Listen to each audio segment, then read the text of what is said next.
नमस्ते।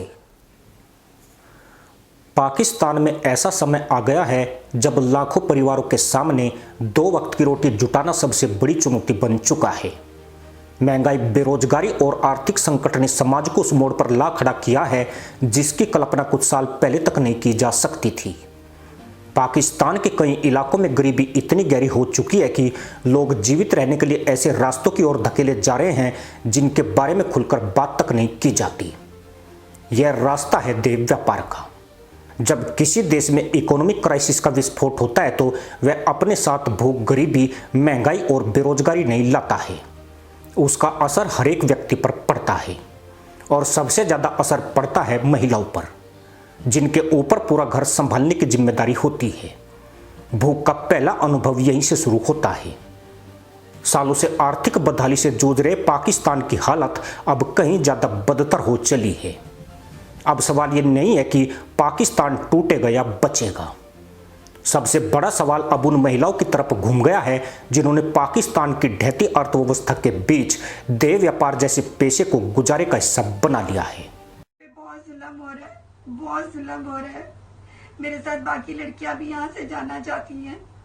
हम सब यहाँ से निकलना चाहते हैं।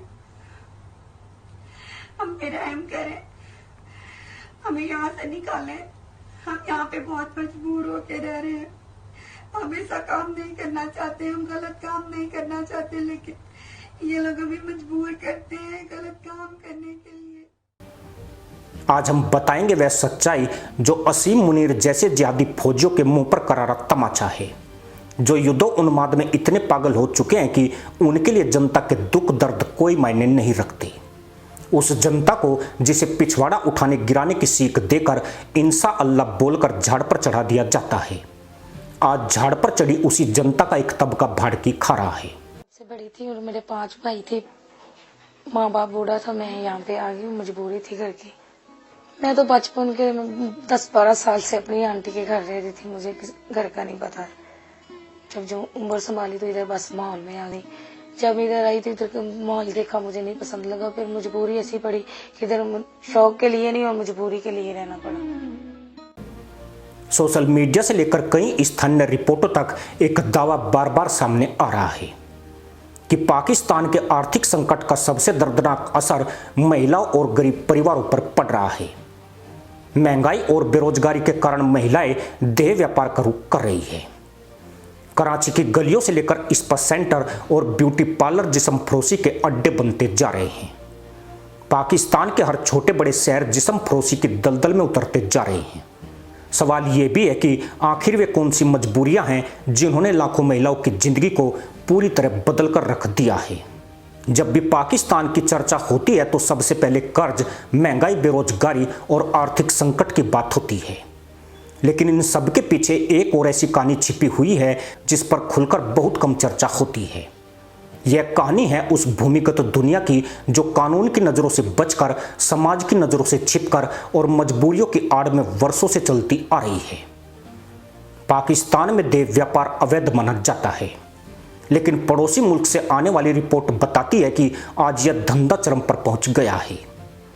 पाकिस्तान की आर्थिक स्थिति इस वक्त बेहद खराब है। महंगाई आसमान छू रही है। राशन और टमाटर की कीमतें दोगुनी हो चुकी है। बिजली और गैस 300% महंगी है। मदरसा मुल्क की आर्थिक हालत इतनी खराब है कि जहां महिलाओं के घर से निकलने पर पाबंदी थी, वहां महिलाएं अब बाहर जाकर परिवार का बोझ उठाने के लिए मजबूर हैं। यही नहीं, महिलाओं को पुरुषों वाले काम भी करने पड़ रहे हैं। पाकिस्तान का इतना खस्ता हाल शायद पहली बार देखने को मिला है, वह भी उस देश में जो खुद को इस्लामिक देश कहता है और जहां महिलाओं को पर्दे में रखने की बातें सबसे तेजी से उठती है।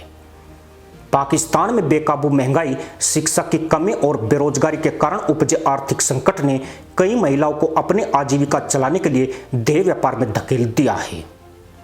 गंभीर आर्थिक तंगी, कर्ज और परिवार का पेट पालने की मजबूरी इन महिलाओं के इस अवैध और असुरक्षित पेशे में जाने का मुख्य कारण है। यही नहीं, गरीबी की दलदल में फंसे कई परिवार कर्ज चुकाने या घर का चूल्हा जलाने के लिए अपनी बेटियों या महिलाओं को इस राह पर धकेल रहे हैं। मुल्ला जी बेरोजगार होकर घर में निठल्ले पड़े हैं और महिलाएं चूल्हा जलाने के लिए संघर्ष कर रही है। 2022-2025 की विनाशकारी बाढ़ों ने पाकिस्तान की अर्थव्यवस्था को बुरी तरह झटक दिया। लाखों लोग गरीबी रेखा से नीचे चले गए। महंगाई, विदेशी मुद्रा संकट और कमजोर उद्योग नीति ने लोकल बिजनेस को तबाह कर दिया। मौजूदा समय में रोजगार दर करीब 52% है, यानी आधी आबादी या तो बेरोजगार है या फिर अपनी योग्यता से कम स्तर पर काम करने को मजबूर है। ज्यादातर महिलाएं टेक्सटाइल इंडस्ट्री से जुड़ी हुई थी, लेकिन आर्थिक मंदी ने हजारों महिलाओं को बेरोजगार कर दिया। पुरुष पहले निकम्मे पड़े थे। ऐसे में घर का खर्च चला रही महिलाओं के सामने बड़ी चुनौती खड़ी हो गई और यहीं से शुरुआत हुई देह व्यापार में उतरने की। जी, मेरा नाम रीमा है। तो समनाबाद में हम रहते हैं। कोठी खाना था, उसमें काम करती हूँ, अभी भी करती हूँ। देश की गंभीर आर्थिक स्थिति और बेरोजगारी सिर्फ महिलाओं को ही नहीं, हाल के वर्षों में पुरुषों को भी इस दलदल में धकेलने का मुख्य कारण बनी है। पारंपरिक रेड लाइट इलाके जैसे लाहौर की ऐतिहासिक हीरा मंडी और नेपियर रोड अब पूरी तरह बंद या सीमित हो चुके हैं। वर्तमान में यह व्यवसाय सोशल मीडिया, डेटिंग एप्स और निजी फ्लैटों के माध्यम से गुपचुप तरीके से चलाया जा रहा है। यानी अब पाकिस्तान के ज्यादातर शहरों में हीरा मंडियां खुल चुकी है, जो लाहौर की हीरा मंडी से भी सस्ती और सुरक्षित है। कहने वाले तो कहते हैं कि प्रशासन और राजनीतिक संरक्षण में यह धंधा तेजी से फल फूल रहा है। 2017 की एक रिपोर्ट के मुताबिक देश में 2,29,000 से अधिक वेश्याएं थी, लेकिन अब इनकी संख्या कई गुना होने का दावा किया जा रहा है। पाकिस्तान में वेश्यावृत्ति कराची, फैसलाबाद, मुल्तान और लाहौर में ज्यादा बड़े स्तर पर है। कराची का नेपियर रोड, रावलपिंडी की कासिम गली पड़ोसी मुल्क के वो इलाके हैं जहां रात के अंधेरों में धड़ल्ले से देर नुचवाकर आदमियों की जिस्मानी भूख साध कर अपने और परिवार का पेट भरने का काम सेक्स वर्कर कर रही है। पाक के सेक्स वर्कर और दलालों के बीच होटल या घरों से भी देह व्यापार चलाने का नया ट्रेंड देखने को मिला है। कराची, लाहौर, फैसलाबाद और मुल्तान जैसे बड़े शहरों की तस्वीरें एक अलग कहानी कहती है। बाजार खुले हैं, सड़कें भरी हुई है, लेकिन इनके पीछे छिपा आर्थिक दबाव लगातार बढ़ता जा रहा है। कई परिवारों के लिए महीने का राशन जुटाना सबसे बड़ी चुनौती बन चुका है। जिन घरों में कभी एक कमाने वाला सदस्य पूरे परिवार को संभाल लेता था, वहां अब कई लोगों के काम करने के बाद भी गुजारा करना मुश्किल हो रहा है। ऐसे में कई महिलाएं जिनके ऊपर परिवार का बोझ था, देह व्यापार मजबूरी बन चुका है। परमाणु संपन्न मुल्ला देश पाकिस्तान की आर्थिक तबाही का सबसे बड़ा असर महिलाओं पर दिखाई देता है। आर्थिक संकट जब गहराता है तो उसका बोझ केवल आंकड़ों में नहीं दिखता, वह रसोई में दिखता है, बच्चों की पढ़ाई में दिखता है, दवाइयों की कमी में दिखता है और घर के खर्चों में दिखता है।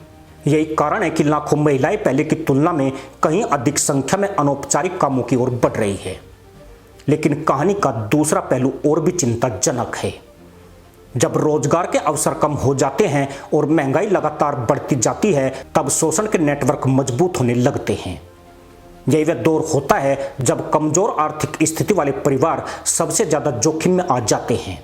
अवैध गतिविधियों के लिए लोगों को फंसाने वाले गिरोह ऐसे ही माहौल का फायदा उठाते हैं।